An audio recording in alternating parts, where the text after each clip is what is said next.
Hello and welcome to Project Portfolio Rationalization. We are delighted to have you here today.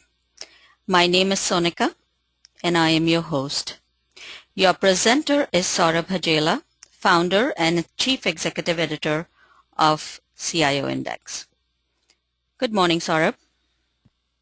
Good morning, Sonika. Good morning, everybody. I'm delighted to be here.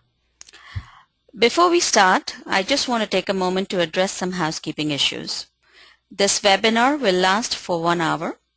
Sourabh will present for 45 to 50 minutes, and the last 10 to 15 minutes will be spent answering any questions presented by you, the audience.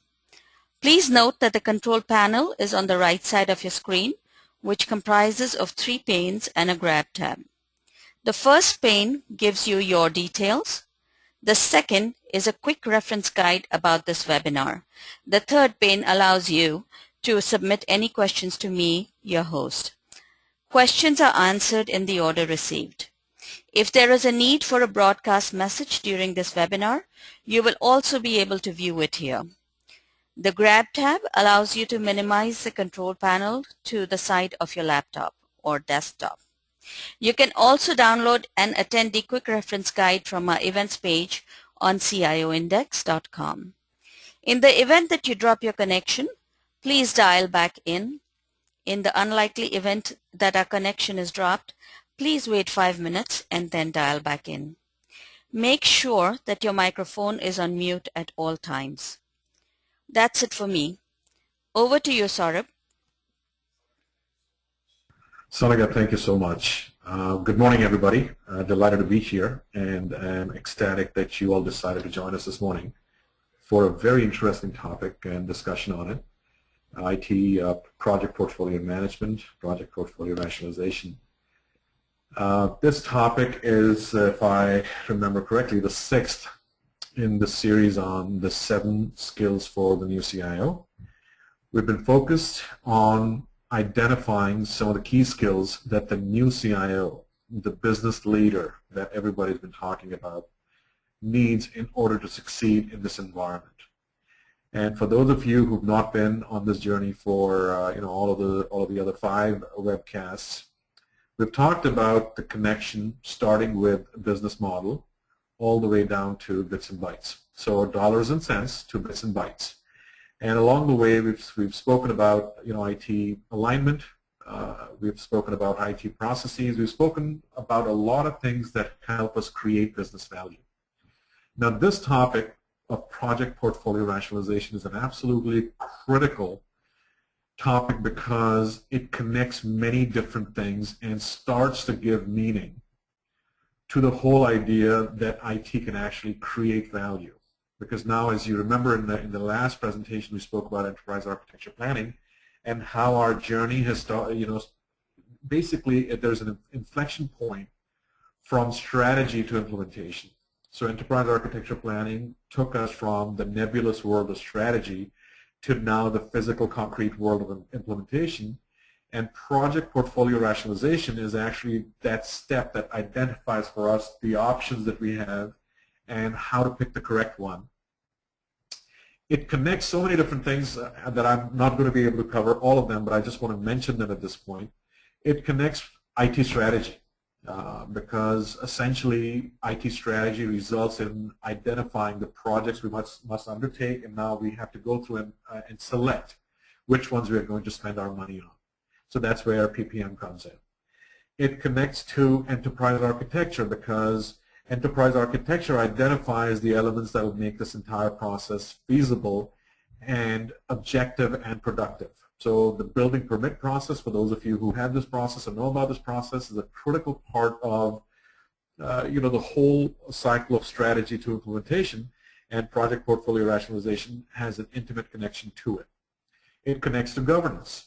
Quite frankly, this is considered part of governance because you have this point at which you start to monitor and control, and this has to be clubbed with both business case creation on the one hand and stage gating on the other. We're not going to go through all of those, but I just want to make the connection that this is the pivot. This is actually the point where we're starting to make sense of all of the things that we have done so far.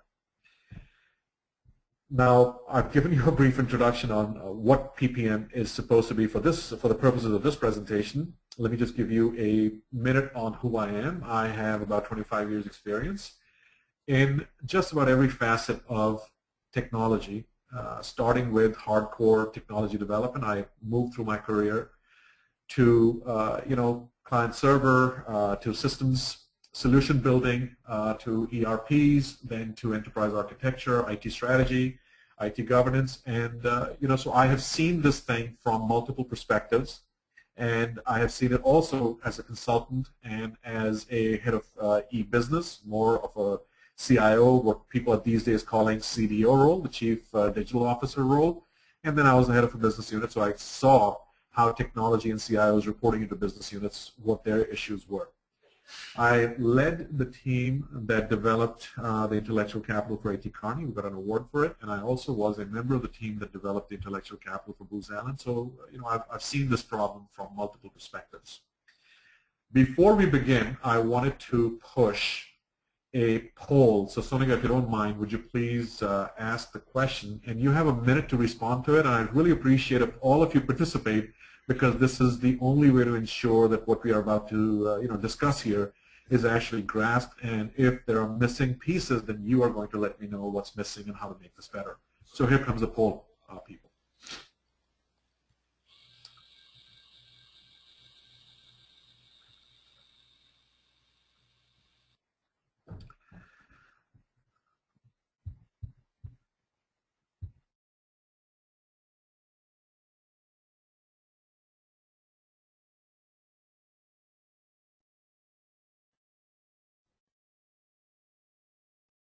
And please be as as forthright as you can. This is very important. We're not holding you accountable for it, but it's important. And it's nice to know what's really going on.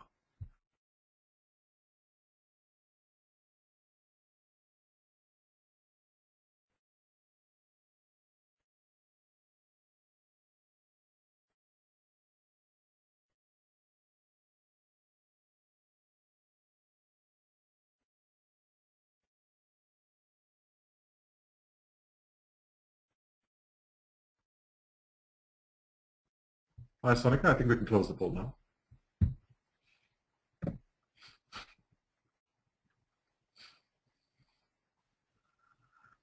All right, folks. So in talking about PPM, I think we need to make a couple of connections. We need to understand what's the whole purpose of doing this activity. And the whole idea behind project portfolio rationalization is to improve the returns on your investment. And creating a portfolio is one of the ways of doing that, and I'm going to get to that in just one second. For those of you who have seen the Standish Group report, I believe it was in 1995 or 2005 report, so it's a little dated, which identified that 26% of the projects succeeded. 28% of projects failed, and 46% of the projects had cost or time overruns of 89%. Now there's a later report that we have posted on CIO Index, and I will send you a reference to that is even more in depth, and that is actually much more up to date. Very, very good issues identified in that report. But essentially what this is telling us is that if you consider this to be the portfolio of one company, then roughly 50% of IT ROI, if you can do the math, and if you can't do it, then just let me know and I'm happy to respond to you via email. 50% of the IT ROI of a company is lost. This is a pretty big number. If you consider 50% of let's just say a $100 million budget, huge number. The whole idea behind project portfolio management was to improve this IT ROI. And people said, okay, how is it that I can take a holistic view to all that I do in this IT shop, and I need to do two things. So this is, I promise you two connections to PPM. The first one is a very basic connection to say, how do I maximize my returns on IT investments? So there are two things you must do. This is basic logic. You must eliminate investments that are not in line with business imperatives. By definition, you're doing stuff that creates business value, And how do you know it creates business value? Well, because it is directly in line with something that the business wants to do, because that's going to create either a new market or a new product, something that helps you create shareholder value. And if you're doing things which are not aligned to that, then by definition you're doing technology for technology's sake, and that is really not the way to maximize IT ROI. So that's number one. Number two is now you must manage the remaining investments to improve their ROI. So whatever it is that you're doing, which is in line with business requirements, with business needs, critical success factors, whatever you want to call them, at the end of the day, you must do only those things that are creating value, and then you must squeeze the last drop of value from those investments. So these are the two imperatives. PPM comes in and says, okay, if those are the two things that you want to do, then here's how I can help. First of all, stop treating these things that you do as initiatives or projects. They're actually investments. Each and every one of them must be treated as you're spending money to create value. So that's the basic characteristics of an investment.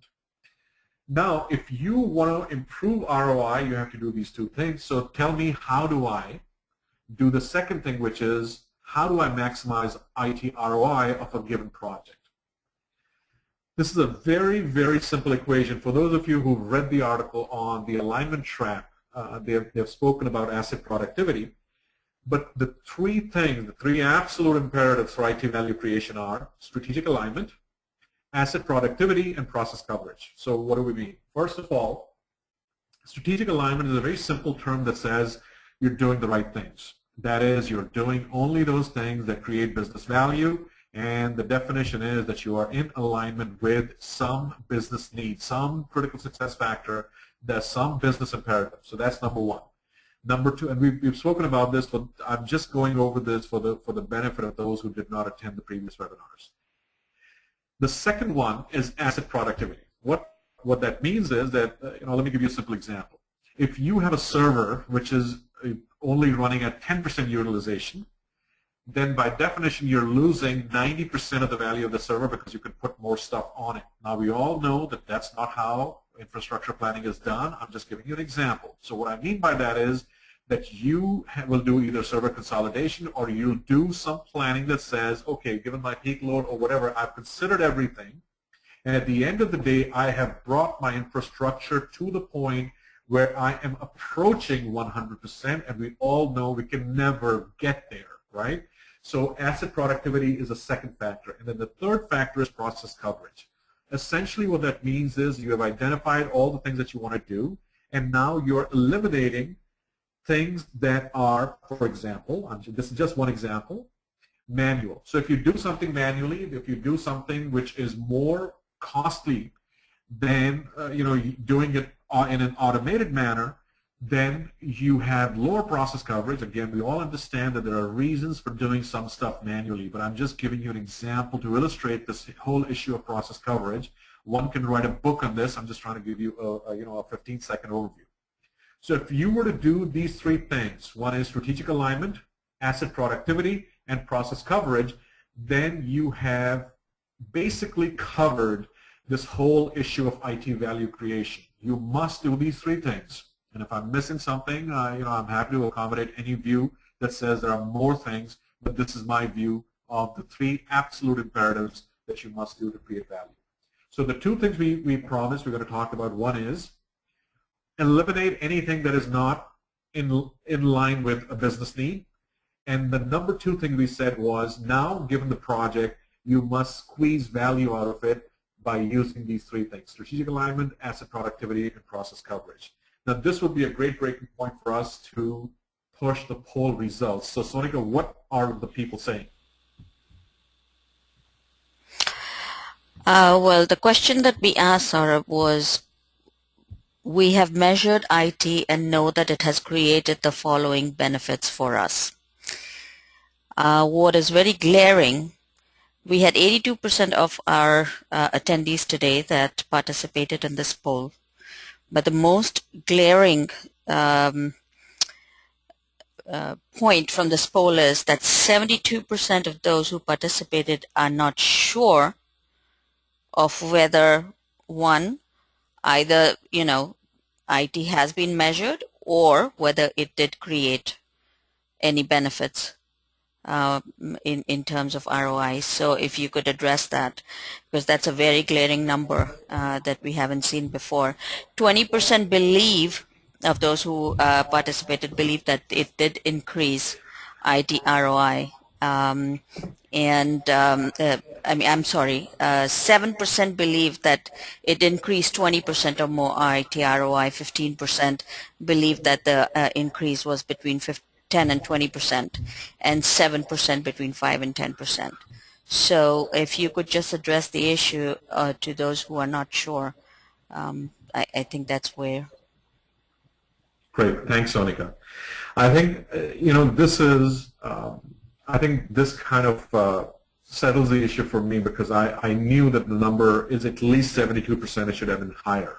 Because one of the things that I've noticed is, and the reason why I decided to, ask the question as I did is because a lot of people will give you the song and dance on PPM, how important it is, what it's going to do for you, and then you see, and I have seen this, where organizations spend a year collecting data to feed into this engine, some tool that they bought or were sold on, and they kept on collecting data, and they don't know what improvement using that tool brought to the business. So 72% is a number which is absolutely right, and the reason why PPM, either you're not able to measure it or you don't focus on it, is because a lot of times we jump on a bandwagon without understanding what it is that this thing is supposed to do for us. Other than everybody has PPM, why don't we get it too? So hopefully at the end of this presentation you'll have a better appreciation for what PPM can actually do for you and how to measure the effectiveness of actually having implemented it. So Sonika, would you please mute your mic, please?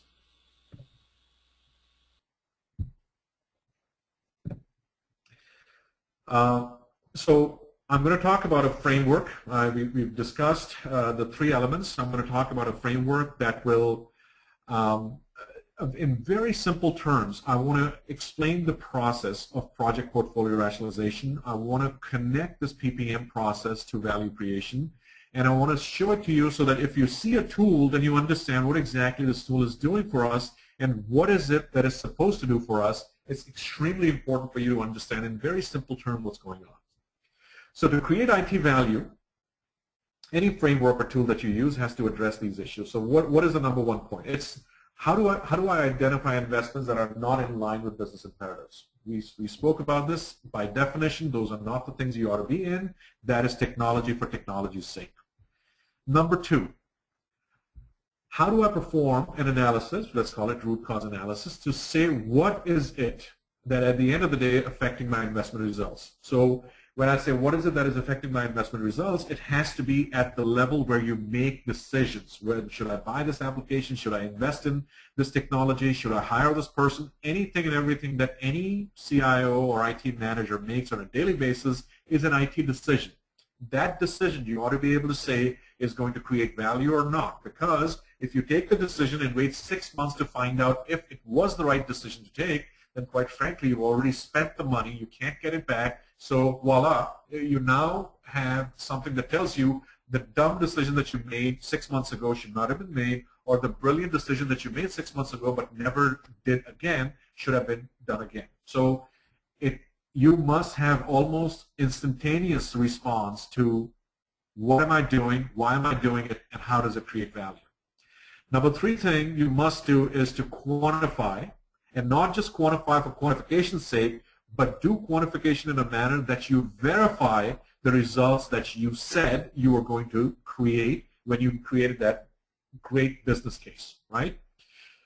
And how many people can honestly say that they have created business cases that at the end of the day, after the project was implemented and during, when you were doing stage gating, that you actually could tell that this investment produced results? And I said honestly is the operative word. Number four, how do you predict returns on any new investment that you're making before you spend a dime on it? Because isn't that where the trick is? Because if you spent the money and found out that really I spent money on something that I shouldn't have spent money, well, the money is gone. So you ought to be able to say accurately that before I invest a dime in this thing, what effect is it going to have, and show, visually if possible, that it will produce the returns that I'm looking for. Number 5, how do I monitor and track along the way? Well, imagine driving from Florida to New York. I say that because I do that very often. Without anything, without an odometer, without anything that tells you where I am, how fast am I going, how much gas am I consuming, and so basically without a dashboard you're flying. And if you're doing that, then ask yourself, will I do that in a car? Will I do that in a plane? And the answer is always no. So why is it that I feel comfortable doing it in IT, that I spend money and I don't invest the time or the effort to say, can I monitor or track? Well, PPM is an absolutely critical resource in identifying and stopping when something goes wrong or away from promise. So I've identified these 5 things as absolutely critical for any framework that you identify to do PPM or anything else. It has to be practical, so you have to be able to connect results to whatever it is that you do. It has to be quantitative. It has to be integrated. You cannot have these islands that I'm using tool A here, tool B there, tool C there, and by the time you get to Z, your head is spinning and you have not connected anything to anything, and you don't know where you are. Bad, bad, bad place to be. It has to be iterative, because another big lesson of life for me has been that anything that you do, especially in IT, you learn and do. Those are the cycles. So you basically are not going to get it right the first time. There's going to be learning. How do you make that learning part of the second cycle? And that makes the second cycle better. And then the 5th thing, which is an absolutely critical as far as I'm concerned, the Google effect. It should be, just imagine what Google has to offer, and just imagine how simple that interface is and how effective that tool is because of that simple interface. So these are the 5 things that I suggest that we start to do as we move forward with any tool that we apply to any job. So Nika, would you please push the second poll?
All right, we can close the poll.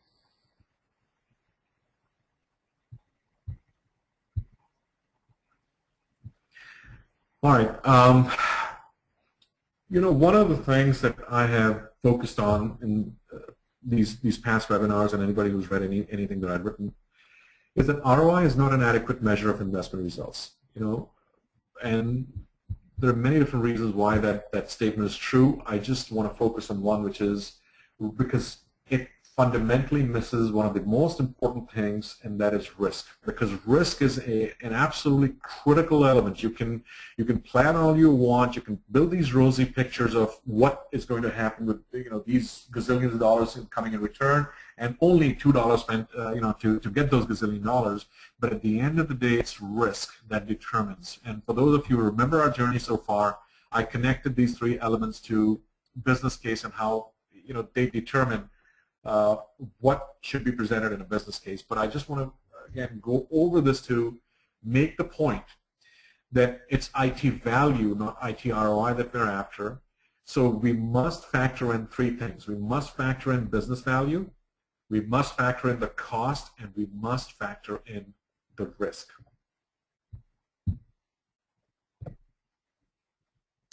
Now, we haven't spoken about this explicitly, but business value is good for projects that do not involve IT. And these days there are not many projects that don't involve IT.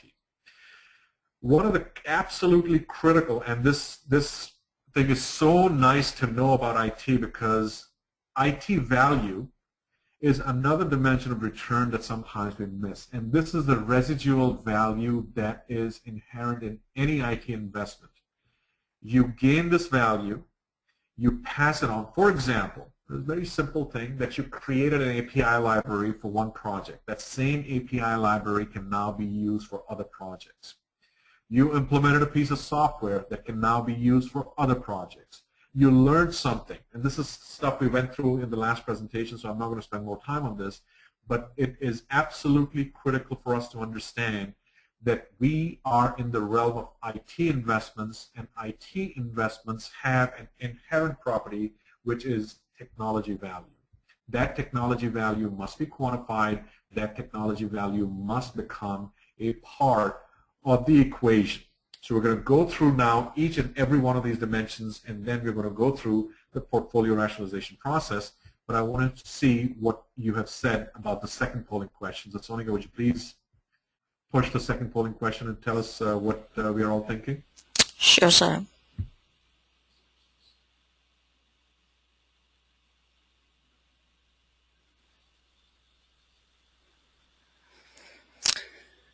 Here are the results. The question asked was to pick the statement that is closest to the truth about the organization of the participant. 84% of our attendees participated in this poll. 33% are planning on using PPM. 23% have implemented PPM. 25% are currently actively use project portfolio management. 2% have stopped using it, and 25% believe that none of the above is true for their organization. Interesting. Thank you, Sonika. This is very interesting. I think at some point we'll compare the results of this to the previous question, and there's a reason why I flipped them. I was going to ask this question first and then the other one, but I flipped it for precisely this reason, that if you correlate these two things, and I'm going to do that at some point, maybe not today, it'll be a very interesting picture to see people who are using PPM and are not able to quantify what the PPM has done for their organization. So one has to wonder, why is it that they're using PPM? But in any event, I think this is very enlightening, to me at least. So let's go over and look at the various dimensions of this issue. So business value, technology value, cost, and risk. Now let's talk about business value. Business value of any project is measuring its ability to deliver against business objectives. So the business, and I do not appreciate using words like business for anything that is not IT, because IT is as much business as anybody else. But for the sake of this webinar, I'm just going to say outside of IT, people have identified, marketing, finance, whoever has identified some business objectives, and now you're trying to measure with business value this project. How much is it going to deliver against that objective? And there are these dimensions that I've identified. One is, does it meet the business purpose? How much money is it going to create? So this is just one of the dimensions, which is the net present value. You can use other dimensions. There are many nifty pieces of software and frameworks available that do options theory. They do all sorts of nifty financial tools. But that's a dimension that basically says, okay, what is it that I'm doing to create money? The third thing, which won't be very apparent to you now, but during the stage gating, it becomes very critical, that something that is already left, something in which you have already invested money, automatically gains more business value than something that holds promise but has really not seen any investment from you, because now you're trying to recoup and not necessarily put good money after bad, but trying to make that thing better so that you can recoup some of the investment that you already made. The flip side of this life cycle stage is impact of cancellation. So essentially what that means is if I were not to do this project at, let's just say, stage gate 1 or 2, then you decide I'm going to stop it, what happens? Because you know there are co-requisites, there are things that are depending on this, there are things that follow it that are basically going to be using it, so you have to evaluate the impact of cancellation as part of business value. And then the whole issue of business criticality. If I were not to do this, and this is usually stage gate 1, if I were not to do this, what will happen?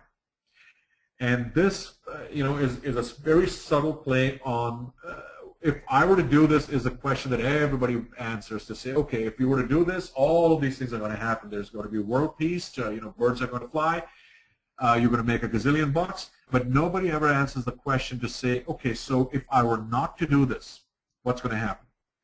And that is as critical a question, if not more critical, than all of the other questions that you've asked and answered. By definition, the more a project, initiative, investment, and I like the word investment, the more an investment meets business objectives, by definition, the more business value it's creating. Now, the two things that I haven't mentioned here that we must keep in mind: one, there are no IT projects. There are only business projects. And there are only business investments. So you put in a certain amount of money to create a certain amount of value, and you use different tools, functions, technology, people in order to deliver it. IT is just one of them. So please keep that in mind. Just because we are an IT audience, we are just talking about IT, so I'm just calling it an IT project or initiative or IT investment, but there are no IT projects, or please don't engage in IT projects. Technology value, now this is the second dimension of the whole value side of the equation, the return side of the equation.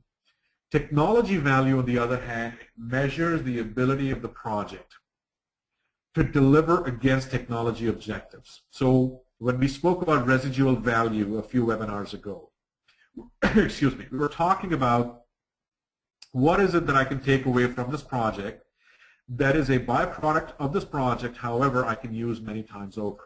And I'm just giving you one dimension. There are many different dimensions. So that residual value is determined by many different factors. So I have tried to list them here. One is interoperability.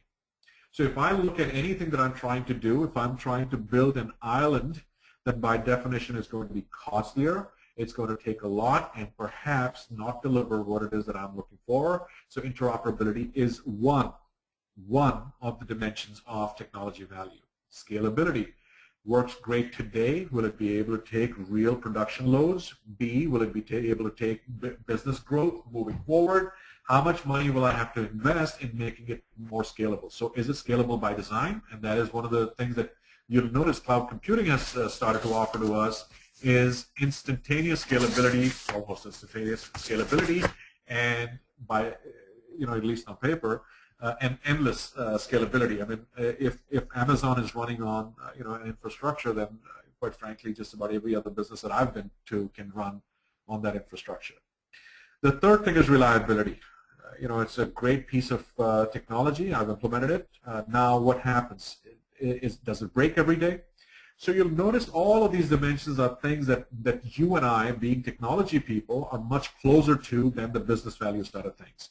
But these are business value dimensions. These are not technology dimensions.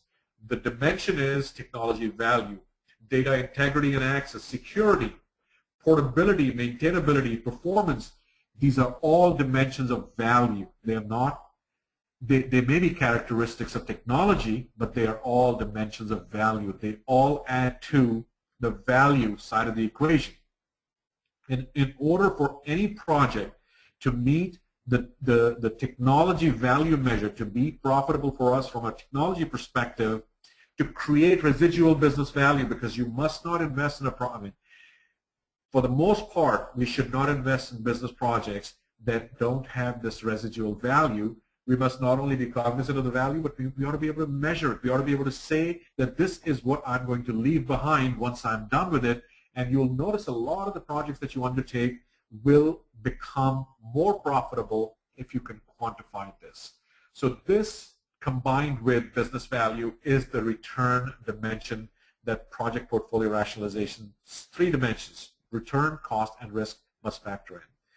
Sonika, I'm going to bother you one more time. Would you please push the third poll?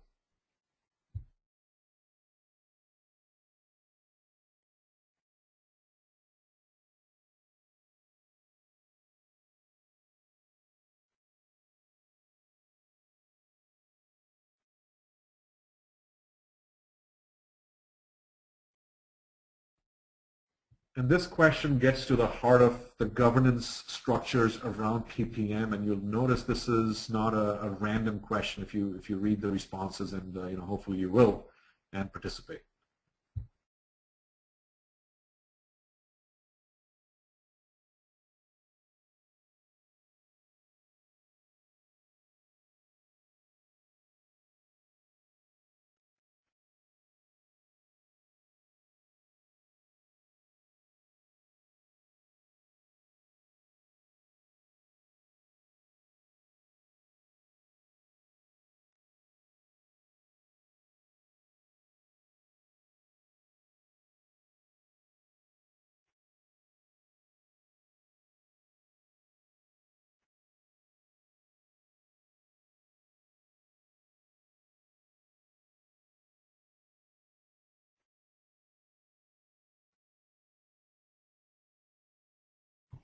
I think that's it. Sonika, would you please remove the poll?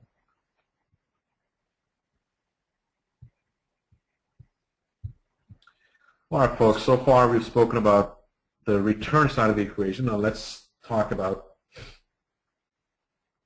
the cost side of the equation.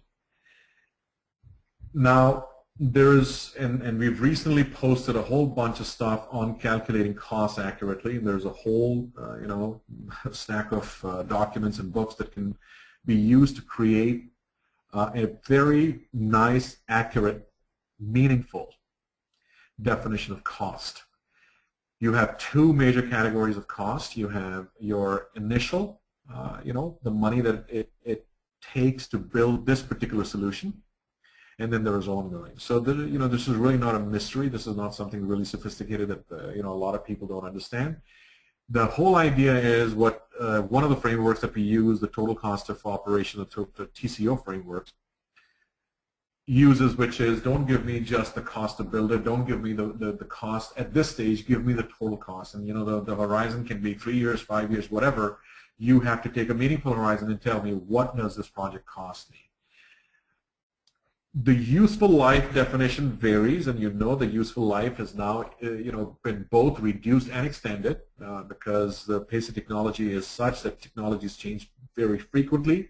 But at the same time, technology has gotten us to a point where we don't need to replace things. We can just polish them, put some objects around it, put some API layers around it, and still continue to use them. So I won't get into this debate of whether we have increased the life of our old stuff or whether we've reduced it. All I'm saying here is that cost must be measured accurately. And for those of you who've not seen it, I encourage you to go to the IT strategy section on the CIO toolkit on CIO Index, and you'll notice a whole bunch of manuals that have been put there that deal with this cost issue, how to estimate project costs specifically, and going through the nth degree of detail on cost estimation. Minor points, so I'm not going to delve too much into it. Now here's in my estimation, the defining thing in a business case, which is what we're discussing here: risk. And risk is you've made me a promise. What are the odds of that promise coming to fruition? And this is where you identify all the various reasons under the sun that will prevent that promise from being realized, and then you mitigate it. That's a whole realm, that's a whole discipline of business risk identification and mitigation. So I've identified 4 critical types of risks. Process risk. I don't know what it is that I'm doing, so there's a danger that I will basically do something which is not so business value producing. Organizational risk. I don't have the skills to do this particular thing. I am, as they say, learning on the job. Technology risks. I have really not dealt with this technology. I know how to implement it, but I really don't know what it's going to do once I put it in production, but people tell me it's a fantastic thing, so I am doing it. Well, congratulations, you are a maverick, but you have just put your organization through technology risk. And again, I'm going through these in a very, very cursory 50,000 foot level. There are whole volumes that can be written on each and every one of these risks.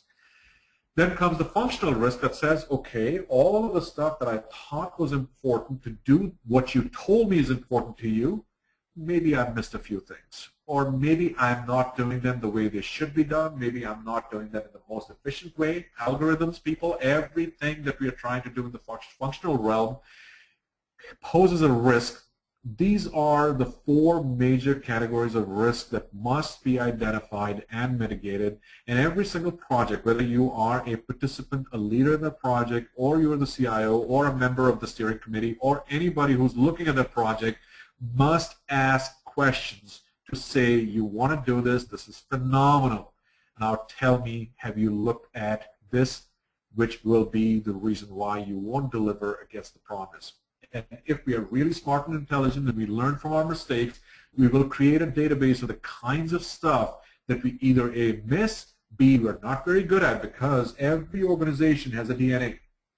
Every organization has things that it can do really well and it can't do really all that well. So why take a risk in an area where you know you're really not that great and you will not be able to build capability, get somebody else to do it for you. So if there is a living document that goes through all of these risks, all of the costs, all of this measurement, and then at the end of the day, 6 months, 1 year later says, okay, this is how accurate my stuff was when I didn't know, now I do know, and this is what it looks like, a very honest assessment, not one of those glossy things that we do to say everything is going great, we're making great progress, it's only 1,000 men that died this year, otherwise things are going just fantastic for us. We've all seen those projections. So business risk, in my world, it directly offsets business value.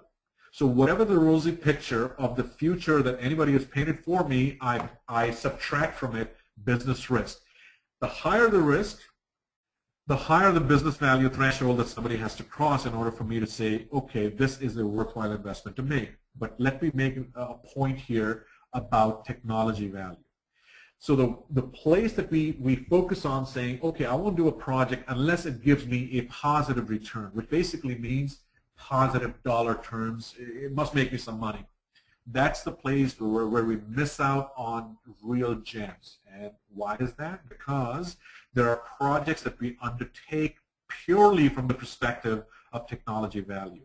What I mean by that is we are trying to create residual value that will help us in all of the stuff that is coming down the pipe. So I've done something which really didn't create all that much value for you. However, this thing is going to be used for everything else that's coming down the pipe. So why don't you give me a break and use the value, this technology value, in all of the other projects so their value goes up, and by definition, this becomes a loss leader. For those of you who were here for previous presentations, remember the whole concept of loss leaders and the whole concept of creating residual value as an integral component of this whole return business value equation. Sonika, would you please push the poll results before we dive into the process? Sure.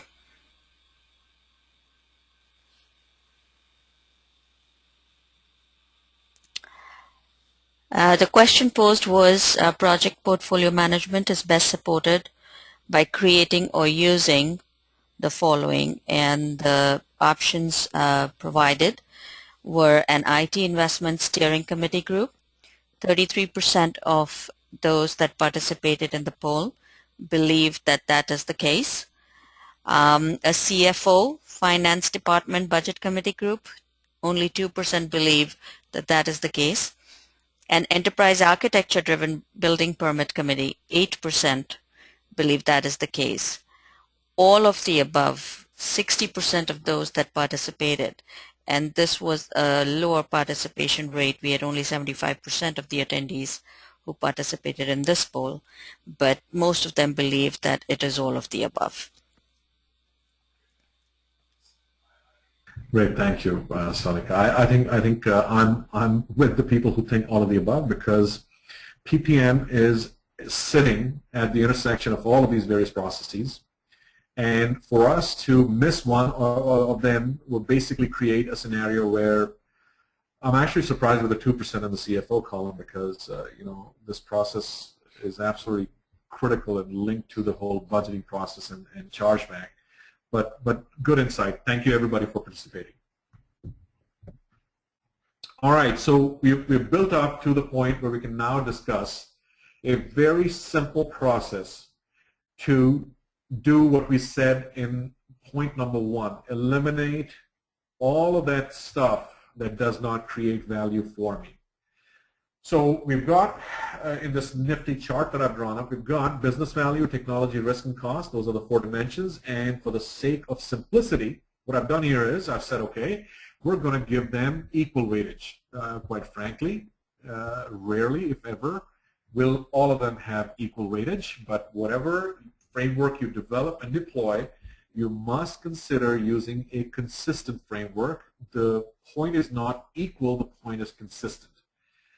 Essentially what you're doing is you're saying, okay, I'm going to have in screen number 1, I'm going to measure my projects for business value against cost. In screen number 2, I'm going to measure business value against risk. Now, anything that has high business value and low cost, quite frankly, I like it, right? Anything which is, and the labeling here is really not all that great, it should be reversed to that. So the greatest projects are those that have low cost and low risk and the highest business value.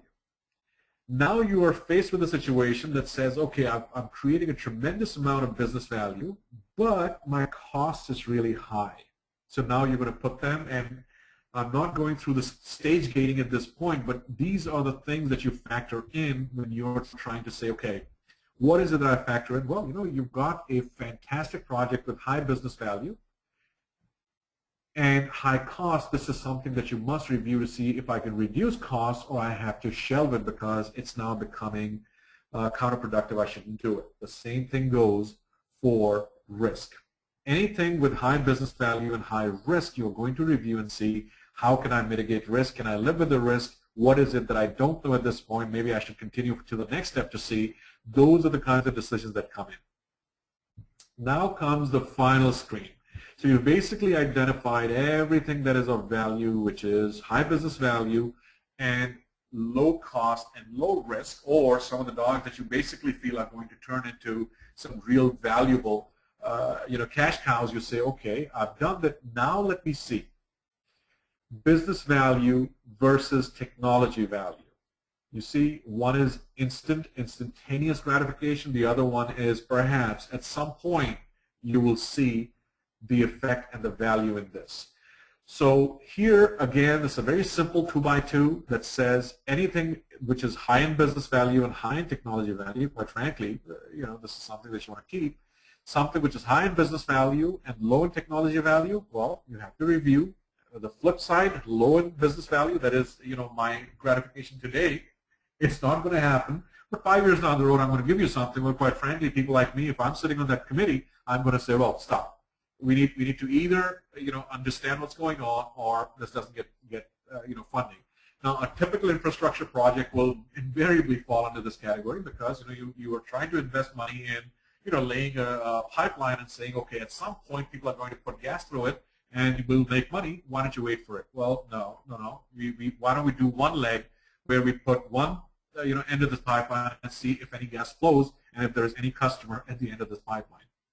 So this simple process is doing a very, very, very effective job. And I've done this process in major corporations, in Fortune 50, Fortune 10 corporations, where people have used this process for tens, hundreds of millions of dollars worth of IT project portfolios and come back with some very good responses. In both instances, we saved a lot of money using this process. So this is really, it just looks simple, but it's a very, very effective process. So let's see what the neat charts and graphs look like.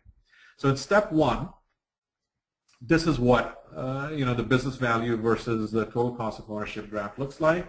We have sprinkled a few projects here just to show you, and the size of the project can perhaps be, the criticality or any particular dimension that you can use. The gray areas are where you want these projects to make definitive decisions. If you're making an improved decision, then 4 and 5 are squarely in there. 6 is falling outside. This is where your problem is. So now you need to decide what to do with 6. Project number 6. This process we use Microsoft Excel. It's a very simple project which use Excel to create these automatic diagrams and charts to show us business value versus cost, and some projects that automatically became candidates for elimination based upon step number 1 screening. We don't eliminate at this point, we just know what is not favorable to us. Step number 2, similar to step number 1, we are now seeing some projects that are now becoming candidates for elimination. I'm just talking elimination right now because a lot of us going to PPM trying to eliminate costs, not necessarily identify what's really of value moving forward. By definition, it's happening, so no complaints. So essentially what is happening here is you're doing the same thing for business value versus business risk. Step number 2, again, project number 10 is now in a category which is not making us comfortable, but we don't know whether we should eliminate it automatically. What should we do with it? So those are the kinds of questions that start to arise as you see this picture.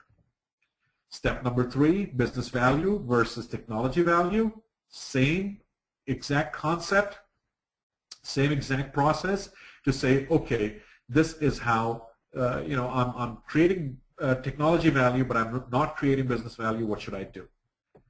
And then comes the 4th part, which is if I were to rank all of these on the cumulative score, what happens?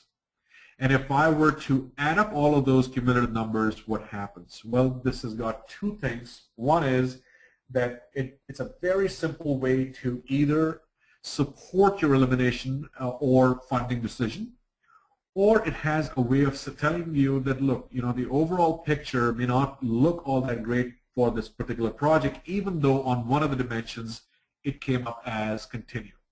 So this gives you that one final data point for you to say, okay, I'm going to go forward or not. This is the cumulative value. The second thing it does for you is that moving forward, it tells you how good your decisions were when you made them whether in stage gate 1 or 2 or whatever, or in some other PPM process from last year or the year before, because now all of the numbers that you've been assigning to the various dimensions will now come to mean something over time. So historical values start to take hold, and you say, okay, anything that I'm assessing a 4 and I'm drawing a line to say, okay, anything above a 4 I'm not going to eliminate. Well, guess what? Your 4 really wasn't all that great. Why don't you try a 3 or a 4.9 or whatever, depending upon whether you go from a scale of 1 to 5 or 5 to 1. You can now start to see the value in all the decisions that you've made in the past, whether you are making the right decisions or not. And your numbers, which started off as just something that you came up with, are now going to be things that will have meaning in and of itself. I've just been told that I'm running out of time, so I'm going to run through a couple of things real quickly. Okay. Oh boy. Okay, folks. So I'm just going to go over a few things which are best practices for PPM. There are no best practices. These are things that we ought to consider as we are going through a process. I'm just using best practices because that's what the industry uses. PPM is a process, not a point in time. So this is not a particular outcome that you should be focused on. You should be focused on using a process over time. PPM is connecting IT alignment with value, as we've seen in the previous webinars. Value and alignment are 2 separate. Absolutely, one is a necessary but not a sufficient condition for IT value. Okay. The third thing is that PPM needs governance, and that works best when you have other supporting frameworks, processes, such as the building permit process. Number 4, focus on PPM should not be measurement for measurement's sake, as we've noticed that a lot of people are doing PPM but who can't quantify what has PPM done for them. So focus on IT decisions, and as we went through, in the previous slides, before you invest money or before you invest the whole kit and caboodle, you ought to be able to say, I'm about to make this decision. What is the net impact of that decision on business value? Number 5, PPM works great with relative measures. So when we talk about quantification, we don't have to talk about dollars and cents calculations. We can talk about relative measures, and as I've shown you, we can actually have dollars and cents, relative measures that start to take meaning over time. PPM is as much about logic as about organizational politics. Anybody who has been on an investment committee, anybody who has been through this process understands that invariably there are interests, there are organizational political interests that want a project to succeed, and this is just a cover for them to say, well, look, I went through the whole process and I selected this. You will notice a lot of the projects that don't clear investment committee invariably get the money. So, I have no solution for that issue. That is basically something that needs to be solved at an organizational level. It happens. So, my advice to the CIO or anybody who's involved in creating these and involved in any process is to get real. You're going to lose a lot of support if you get too literal with this process. Again, there's a whole investment life cycle. PPM is one component. When we talk about investment life cycle, we've recently posted a lot of stuff on this whole project portfolio investment life cycle. Please look at that. But it's just one cog in the wheel. Again, PPM capability is iterative. It's built over time. So, the first time you implement it, don't lose heart if it doesn't give you what you were looking for. Do it over time, and you will notice both your results and the project approvals that you've given. Your decisions are going to get better and better. Sonika, that was it as far as I'm concerned. It's all yours.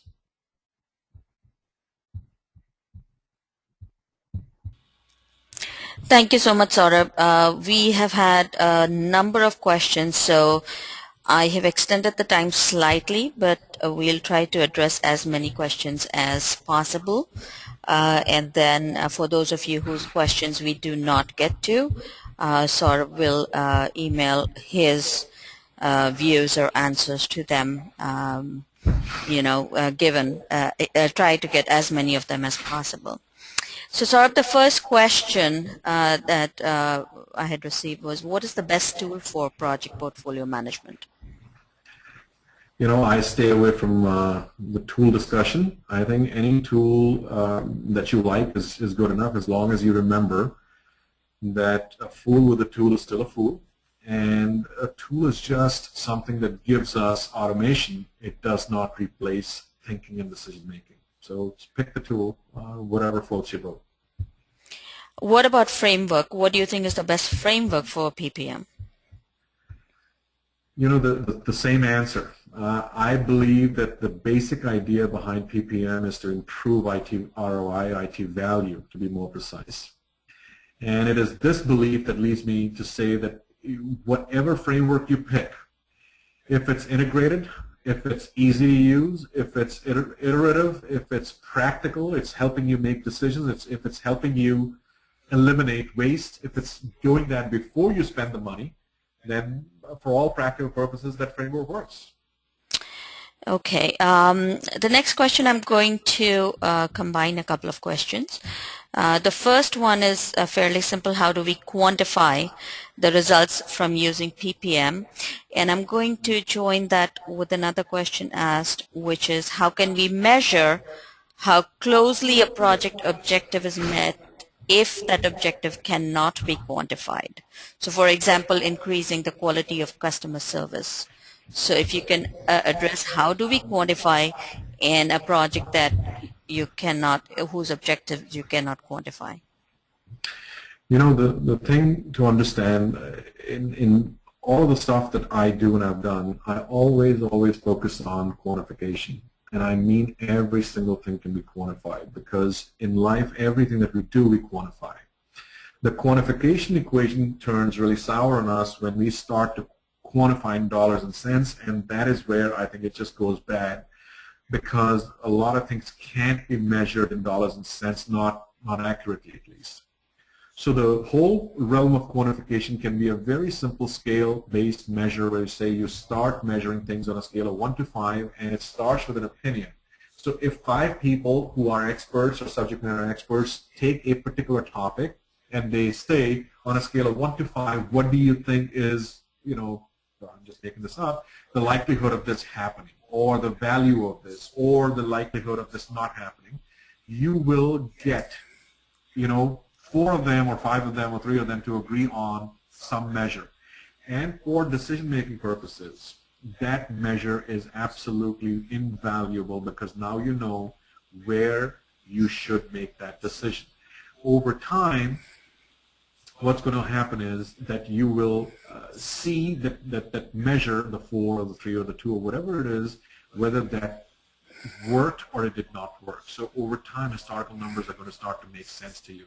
So whether customer satisfaction or employee satisfaction or any other thing that you feel is not quantifiable, it is quantifiable. And I'm happy to, there is on CIO Index, if you look for a framework for ITvalue, that is an article I wrote a long time ago, you will notice that I've gone through some of these unquantifiable things that can be quantified.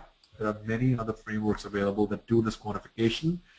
You'll go to IT strategy articles on CIO Index, and you'll notice that there are many other frameworks that dive into this quantification of seemingly unquantifiable things. Thank you, Sourabh. Another question that we've been asked is, can we have one single portfolio for business and IT initiatives? And I'm combining 2 questions. What size projects do you consider when, applying project portfolio management? See, the first question, I'm sorry, Sonia, repeat the first question again, please. Can we have one single portfolio for business and IT initiatives? You should only have one single portfolio of initiatives, and this is a very interesting thing because if you have multiple portfolios, then now you have the same framework, you have issues of consistency, and you have issues of organizational politics, because let's just say you have 10 divisions and each one of them has come up with their own portfolio because they have their own individual budgets, and everybody's going to justify to you why is it that they're different. And this is a critical problem that IT people, especially centralized IT people, face. Believe me, I've gone through a multinational, the largest bank on the face of this earth with multiple divisions and billions of dollars worth of investments.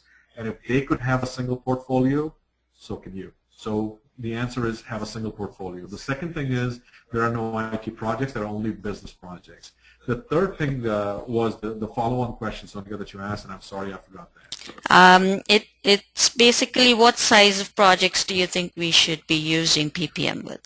Only high-value, high-cost projects should, so the initial screen, which I haven't mentioned here, is the size of your investment, because, you don't want to, so let's just say, you're General Motors. And, a $10,000, $20,000 project, quite frankly, doesn't do anything for you. So you might put your threshold at least $500,000 or $1 million or perhaps more.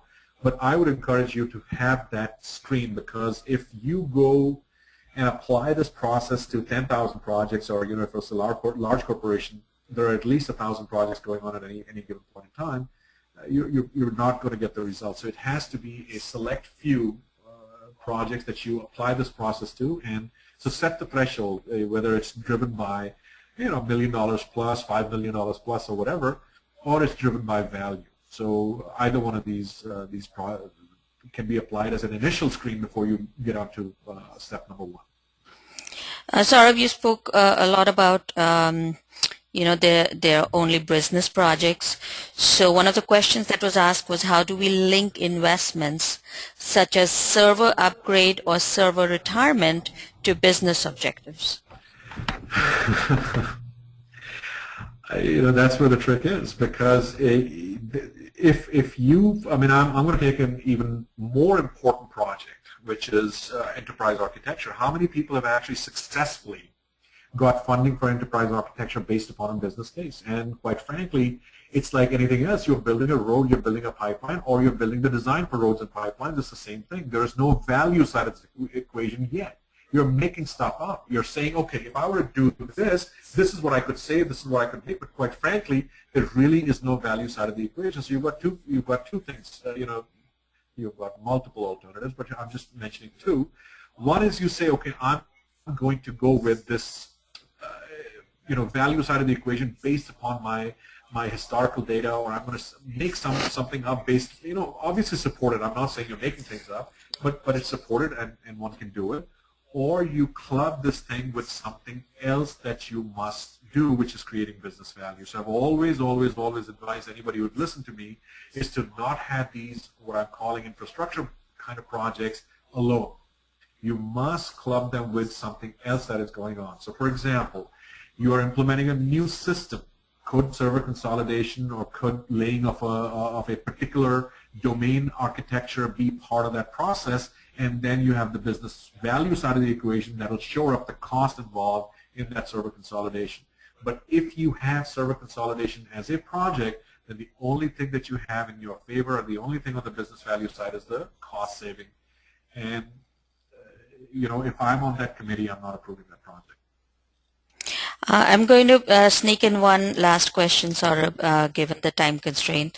You spoke a lot about technology value. So the question was, isn't it true that more and more investments that the business would like to make in technology are speculative in terms of understanding customer needs and desires, and that there isn't a good business case for heavily investing in the ILTs because the overall value proposition has not been established? I don't believe I understand the question correctly, but let me just see, the whole issue of speculation.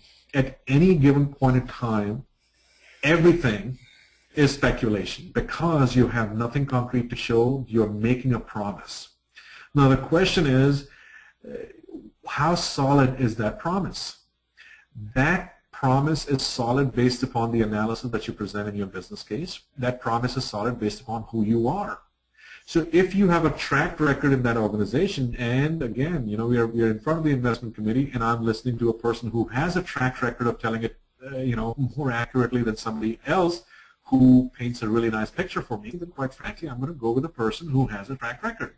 And the second thing is that we reduce speculation by analysis, by showing proof that what I'm promising has merit.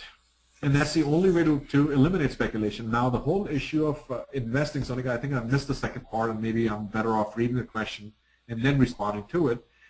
But on the issue of speculation, any business case in my book is speculative. Well, thank you, Saurabh. I think that's all the time that we have today. So I thank you so much for the time that you've given all of us today, and everybody for joining us in our webinar today. We hope that you enjoyed it.